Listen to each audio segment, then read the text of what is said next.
So I got in the car planning on going to the private gym, but frankly, I think I want to go public. I think I want to freaking branch out tonight. And honestly, I mean, the whole point of that private space isn't to completely, pull myself back and only lift in complete freaking solidarity. Nah, man, I like being out and about. Plus, it's pretty warm. The weather's reasonable. Really, where that space is going to come in the most clutch is going to be wintertime, when gyms are actually getting closed down weather-wise, which, then I've still got to be able to make it through the snow to get there. But that's it's more of just an addition, right? Plus, for whenever we bring some other characters in there, it'd be a little more fun to have total control of the environment. So, yeah. Plus, the last arm day was in there. I think that's probably how it's gonna look.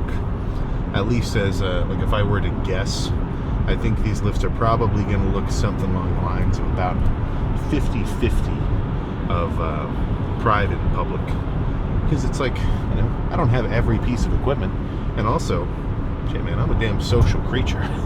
Going to the gym and seeing guys who I just see all the time, I don't want to take that away. No freaking chance. But sometimes you want to lock it in solo, right? You want to get some personal, just what the word sort of be, I guess, just. I kind of explained this a couple lifts ago. It's definitely different when you're working out completely alone with no eyes on you, versus when you're in kind of a public space. It's just something about it. You can really, because sometimes they play off each other well or worse. Because sometimes the gym is so busy it actually interferes with your workout. Not ideal. And then sometimes it's so dead it feels like there's no energy. But then you can take that the complete opposite way. You come into an empty gym, you're like, oh my gosh, yes, no distractions, get straight to it. Or you come into a packed gym, you say, this place is full of freaking energy right now. I feel like a goddamn beast. Let's get after it. So it's kind of it can't be predicted. But no, I think since I had my last arm day here, right there, let's head down to Metro. Real kind of grungy old school gym. I feel like mine's so clean. I'm sure it'll get dirtier over time, but no, let's get some grunge for today's arm day. So, overall plan, same as most. Pushdowns, rope extensions, maybe some single arm, we'll have to see. And then curls, doesn't take much. Does not take much. Frankly, you give a lifter a dumbbell, and he can probably do a million different kind of curling-based movements. Hammer curl, reverse curl, regular curl, pause curls, hold curls, kind of behind, slightly dragging your tricep behind your back, sort of drag curls, bent over concentration curls, bend your arm over on your own lap, preacher curls, and this is all without any additional machinery. So dumbbells and cables, plus a couple of machines. If you really want to add a bit more variability, you should be good. Don't freak too much about making sure you're doing every perfect movement. Like, have a variety and just go nuts. I think that the rise of I don't even want to say the science-based lifter, because some of these studies are actually kind of cross-examinable to others. So it's like, can you even really give it that much value? Especially, if you take somebody who's actually been lifting for a pretty damn long time, they're not taking like experienced 10 year of lifting, 5 years of lifting, whatever, guys, and doing studies on them. So it's like the control group that they're actually working on isn't even you. So it's got its merits, but it's not the end all be all of working out. But I think the reason that that's gaining such value right now, because it's as though the ends, or no, it's like the means don't justify the ends.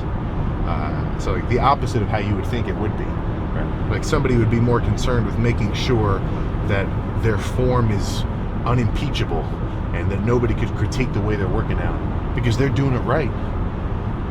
And in doing so, it's very comfortable because it's like, hey, this is how everybody says to do it.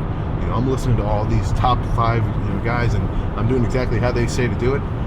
I'm safe, right? You're kind of floating around in the herd. You're doing what everybody else is doing, right? And I'm not saying that's wrong. Everybody squats, everybody does leg press, everybody benches. That's not a problem because everybody's doing it. But sometimes, especially with anything fad related, it's gonna come and go, man. I think there's something to be taken. There's at least some point to look at when you see all of these kind of older characters who have made some pretty damn substantial gains say, dude, don't freak about the details, just go hard. I mean, there's one video of this guy. He's in a full like 80s lifting outfit with a bandana, and he's like, fuck your tension reps. It's all about intensity. He's like screaming. Yeah, man. I had a whole damn talk about it yesterday for back. I'm not even, I don't even really care what movements I do today for arms.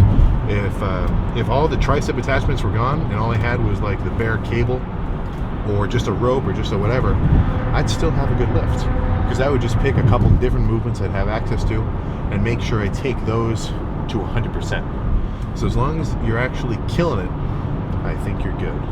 But that's that's not necessarily the most, well, I don't know, it's hard to say. You can't use the social media trends as like a complete sample size of all lifters all over the place. But if you're really freaking out about your actual like percentage of length and reps and how slow, I don't know, don't sweat it. I'm trying not to even make these speeches all the time because it's so like I'm just saying the same shit, but I can't help it. It's like, just go hard, lift a lot, eat your food, get enough rest and freaking water. You're gonna watch shit start to happen. Even if you can't completely explain why you like doing a certain movement, if it feels good and it's hitting you in the targeted muscle that you're working for, you don't need to explain it. Your results will be the explanation for why you're doing it a certain way. And if you don't end up getting the results you might be kind of aiming for, then that's a cue. Maybe what you're doing isn't really working. But the process of actually trying something and deciding for yourself based on your own results, is this something I should keep doing or should I change it? That gives you such a deeper understanding than just listening to some schmo tell you what's the best way to work out. And that goes for me too, right? If I say something and when you hear me say it, you're like, I don't know. Dude, come on. I don't know if you really know. Yeah, do not take everything I say at face value either, right? Plug it through your own mind. Think, okay, is this tip, is this movement, is this exercise, whatever, does that make logical sense? Can I wrap my head around it? If all those answers are yes, maybe implement it in your training, see what happens. But if all those answers are no, don't do it. And that's not to say that whoever said that tip that you didn't really like was wrong. It's just that it doesn't really apply to you. This is a very personal thing. Who's there for all of your workouts, right? It's not all of us kind of social media characters telling you how to do it. It's you, right? So you gotta screw your head on tight and at least kind of get a grasp of what you're doing, why you're doing it, and is it working for you. Those are that's my biggest tip for anybody, right? It's your ship. You got to freaking steer it. You can be affected by the wind and the tides of everybody telling you what to do, but at the end of the day, it's kind of up to you to make this shit happen. So, likewise, it's up to me to make this freaking crazy ass arm day happen. So now my only question is, do I want to do it superset style, back and forth between tries and bis, or do I want to finish tries completely and then move on to biceps? I'll get back to you with that. I gotta think about it a little. All right. Moderately weighted rope will be a perfect start. So I want these to be really emphasizing a squeeze and burn at the bottom. But as we get closer to failure, I don't mind making them a little dirty. As long as the intensity's there, you can justify a little bit of freight, a little bit of form breakdown. Within reason, of course.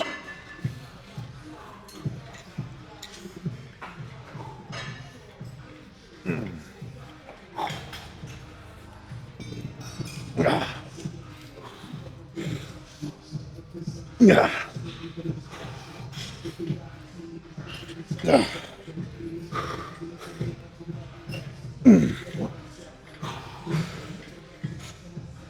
Oh.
Okay.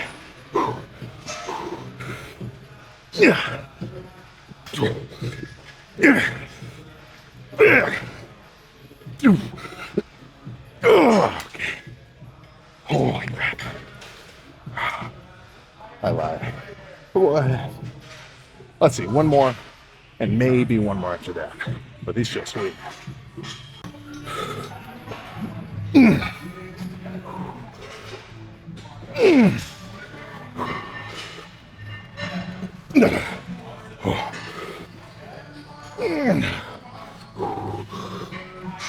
Okay.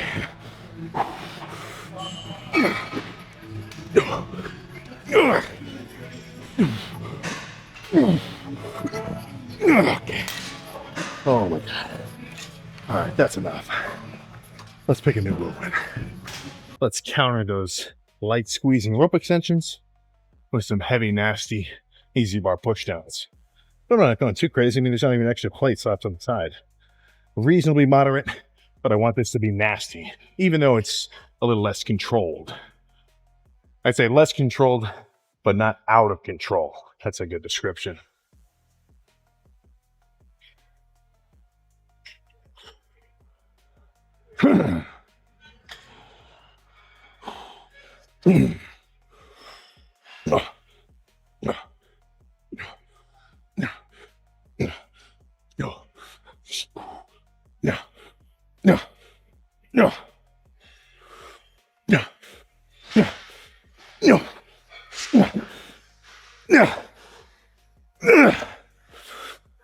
Oh my gosh, okay. Kind of reuse the camera angles, but not a lot of reason to switch it up. I mean, with triceps, if you get a smooth cable and a couple different attachments, I mean, I would argue the validity of a skull crusher because of how much tension and kind of, I want to say damage it gives your elbows. So frankly, I mean, I've had a ton of tricep days where I never left one machine. Now, of course, I'm missing out on a little bit of that overhead stretch, but I kind of biased that on my last arm day. So, you know, kind of changing up lift by lift. But I think one more nasty one, and then maybe, we'll see. We'll see what we do to finish. Triceps, at least.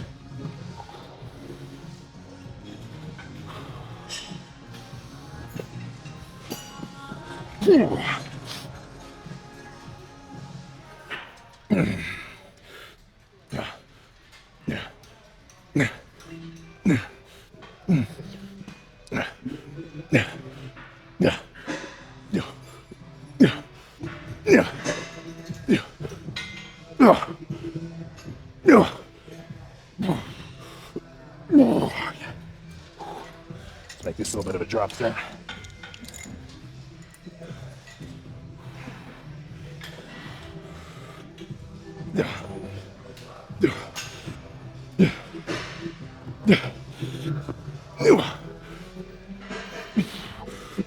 Okay. Oh my goodness. That might actually be it. Let's do some alternating single arm pushdowns. This will be a squeezing finisher.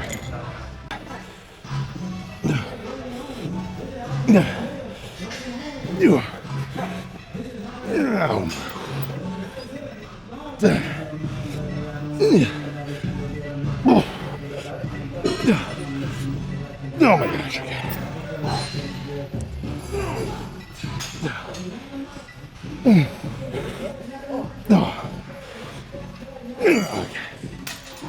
Ooh. Yeah. So if you'll notice, I did extra reps on the left and the right. I could have got a few more. My left triceps are a little ahead of the game. So with anything single-sided, I want to take the right side, the small side, it's a real failure. Maybe hold the left side back a little, just so they balance out. So, a lot of my arm days have been starting off with heavy dumbbell curls. Let's change it up. Let's start with a lighter cable curl. So, this set might even get up to like the 20-ish rep range. I'm not going to do a full second hold, but I do want to emphasize the squeeze, at least for a moment, on the top of these reps. Because, I mean, you could look at me do this set and then the next one, and you wouldn't notice a difference if on this one I had an extra emphasized squeeze, or if on the other one I didn't. Because the reps look the same. But anytime you do a leg extension or a lighter pull down, usually movements that you can really control the weight with, when you get to the top of the rep, I mean, I physically can't bend my arm any further, and I squeeze extra hard as though I'm trying to get just a few more inches of range of motion.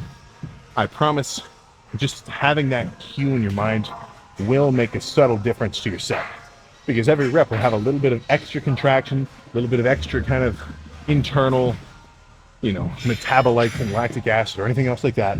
But as far as I'm concerned, in a practical application, I feel like I get fatigued faster in a good way and more pumped.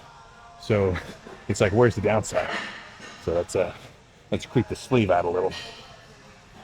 It sucks that I'm probably not going to fit in this shirt soon-ish. It's freaking, I mean, it's all tattered, but that's kind of the cool part. So either way, just another milestone of getting bigger. I've got so many old shirts that I wish I had like a triple XL version of. But let's stop thinking about that and get hyped. There you go, a little heavier.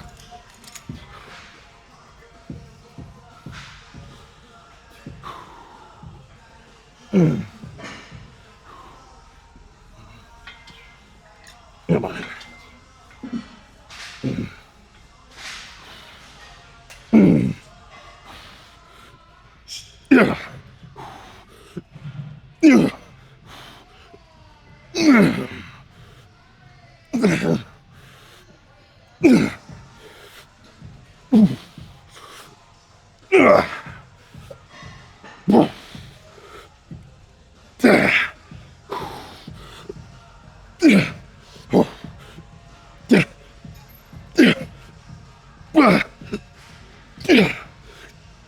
Okay. Holy crap. Ooh. Whoa. That was good. That was probably the cusp of just the sweet spot of weight. But I think one more like that, then we'll move on.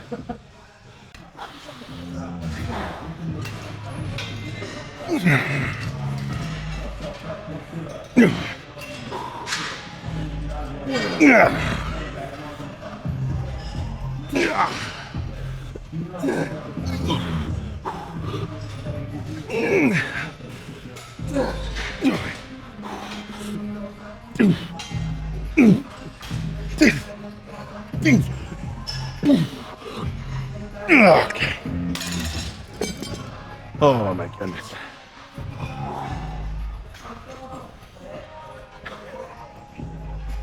I was about to say let's move on, but I'm not going anywhere. Next set is also going to be right here. Different movement, but same cable. Me and this guy are getting real freaking acquainted this arm day. Reasonably nasty curls. And frankly, I wouldn't call those cable curl sets nasty. I mean, the first 10 reps, I held it at the top. There wasn't really any swinging.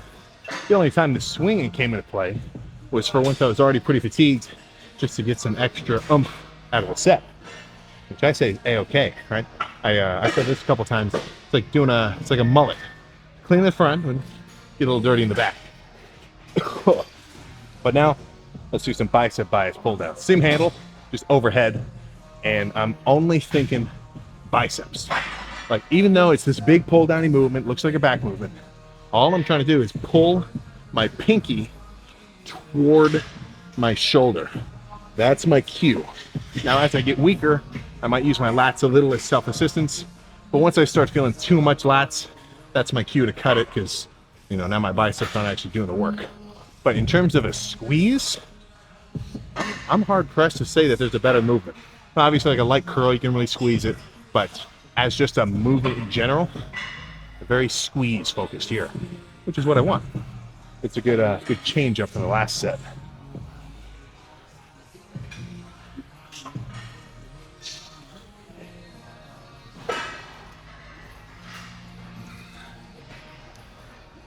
Yeah.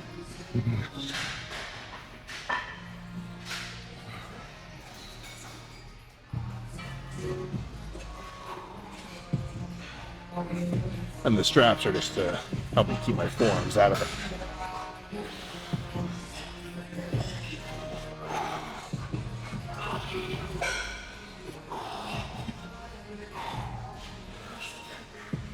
Yeah.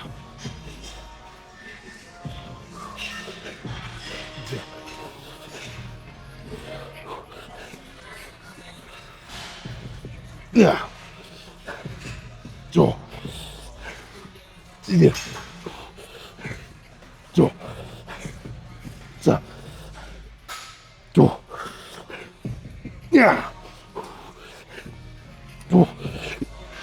Okay.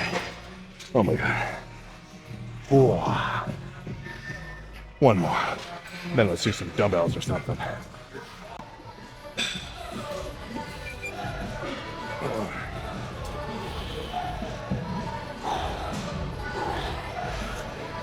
Yeah. Yeah.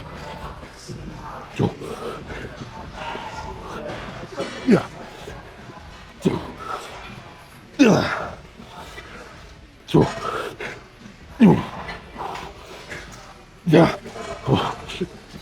Okay, that's good. Oh my goodness.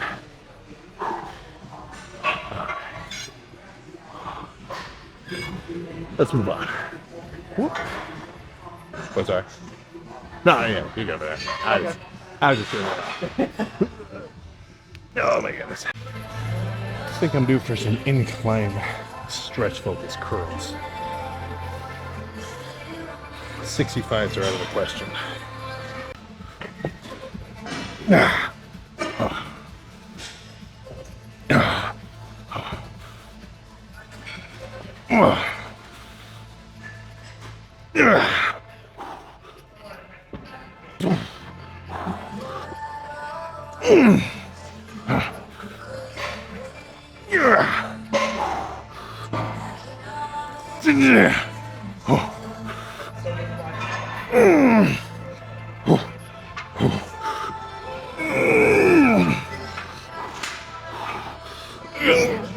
Oh, I gotta keep. Oh, one more. And this 40 feels heavier than that 40. I'm gonna switch them for this next set. But we're almost done. Say 96% fully pumped.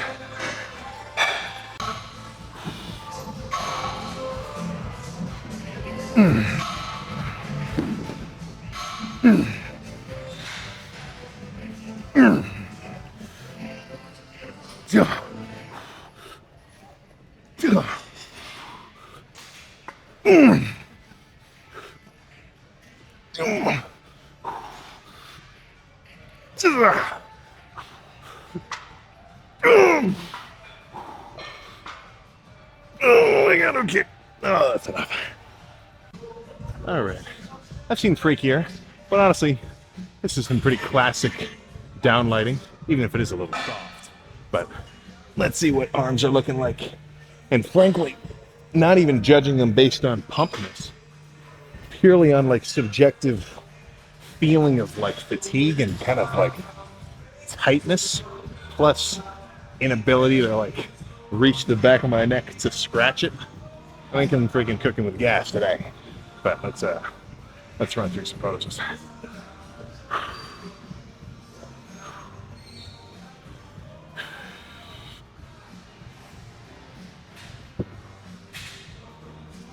Oh.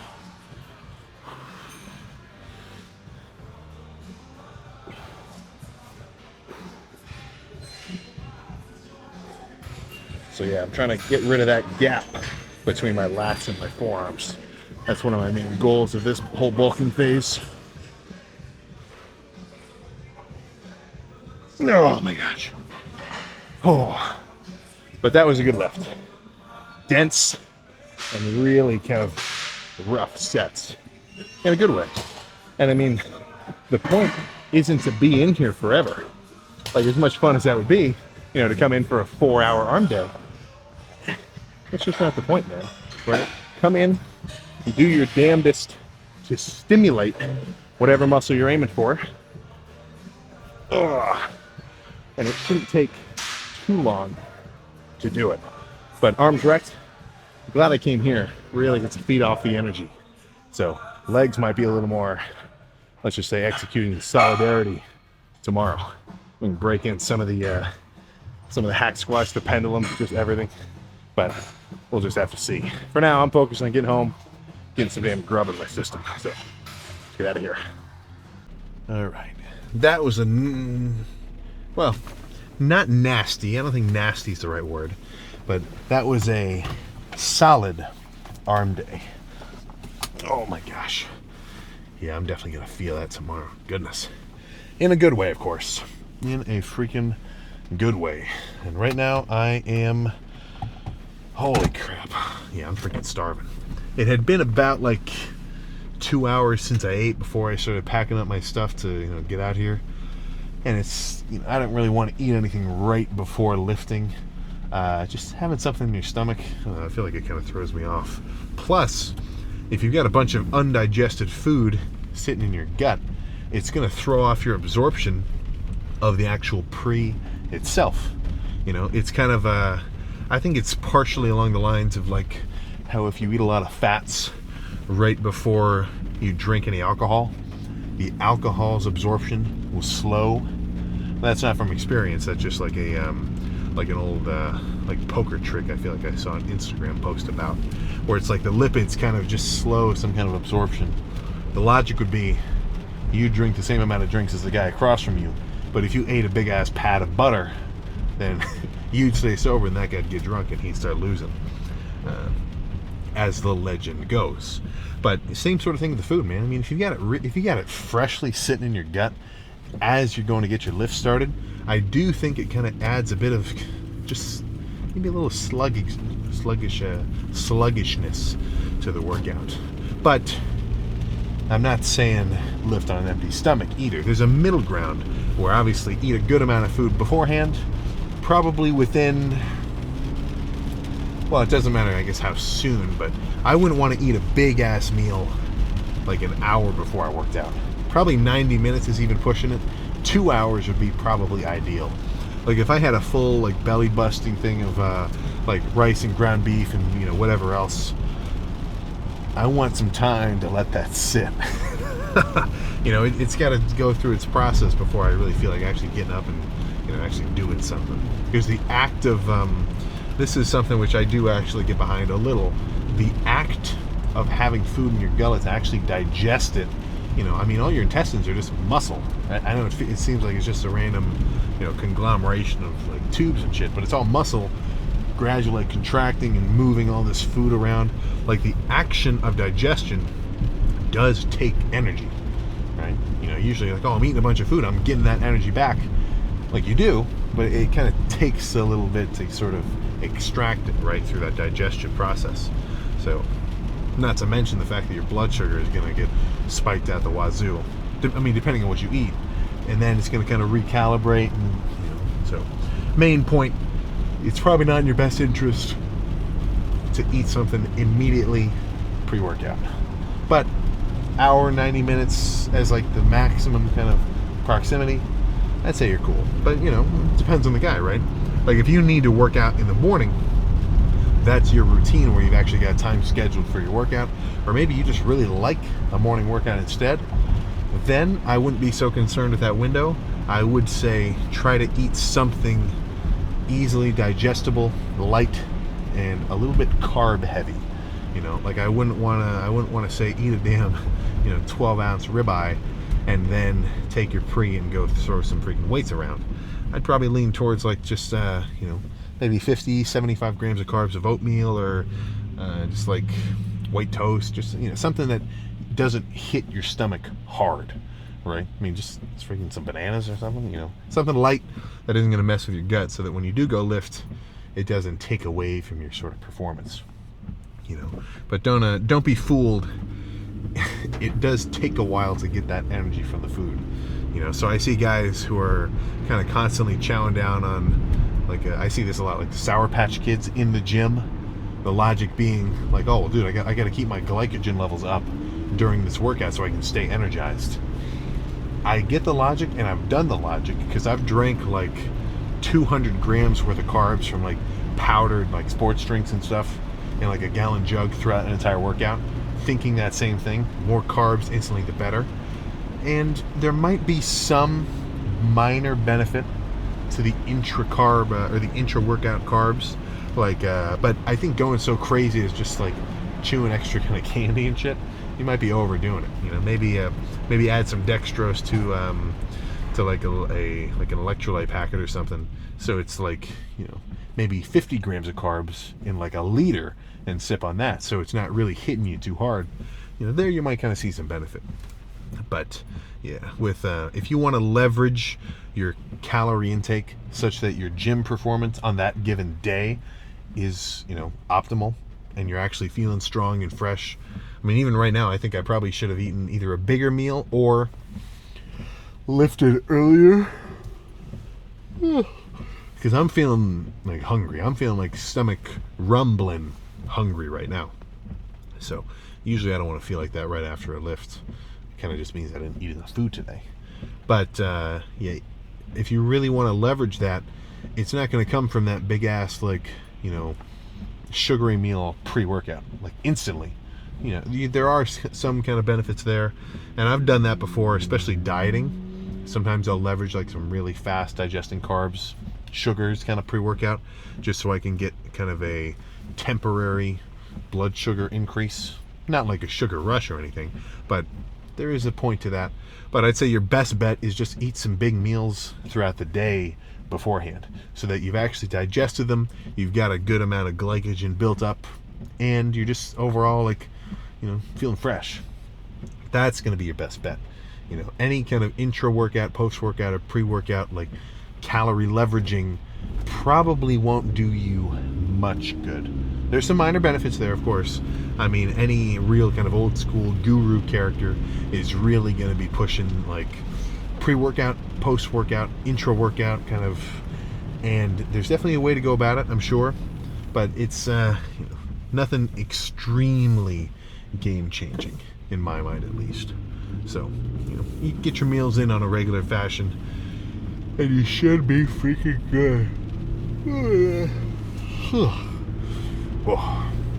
Yeah, so 7:47, I am ready to eat something, and frankly, I'm probably going to go to bed early tonight. Good for me. I got to start waking up early, too. I did cardio at about 8. Or no, actually, that's not true. I was awake at 8. I didn't do cardio until like 9 or like 10 or so. Yeah, I should have done that a little earlier. But actually getting on a little bit of a real day schedule, waking up pre-sunrise, it's just a little nicer as far as I'm concerned. So I think that's all I got, man. Yeah, sweet ass lifts. Now I get to go home, fuel up, sleep, and I better get some good freaking sleep, because I've got legs tomorrow, and I do want to make it reasonably heavy. Well, I don't know. We'll see. Legs, quads last leg day was pretty heavy for my kind of current strength level as I'm building it back up. So I guess we'll see tomorrow. My quads feel pretty fresh right now, but after doing a few feeler reps of some leg extensions, that's kind of going to be my cue as to whether they've actually kind of fully recovered from that last leg day. Because if they're still a little tender and they're kind of working on getting back to 100%, hitting them while they're sore, I think it's probably a little counterintuitive. So that's where a good cue for potentially taking a rest day, or maybe just not hitting a specific muscle on any specific day, it can just be as simple as, how do the feeler reps feel? Like, can you tell you're still kind of weak in whatever you're hitting? Like, let's say I came into a chest day, I start doing my cross body extensions, and I could feel like my chest was still sore. Like, not super, like actually sore. To hit chest in that state, I mean, I'm not doing myself any favors, I don't feel. So that's a good cue as to whether or not a rest day would be necessary. Because you want to come to the gym feeling fresh, at least for whatever that targeted muscle is. Because today my back is wrecked from yesterday's back day, but my arms are totally fresh. So just having one muscle group that's sore doesn't warrant taking the day off from the gym. Right? Now, if you've got multiple sore muscle groups and you're really kind of just feeling lethargic and burnt out, that's a different story. But if the muscle group you hit the day before is still sore the day after, that's kind of just implied.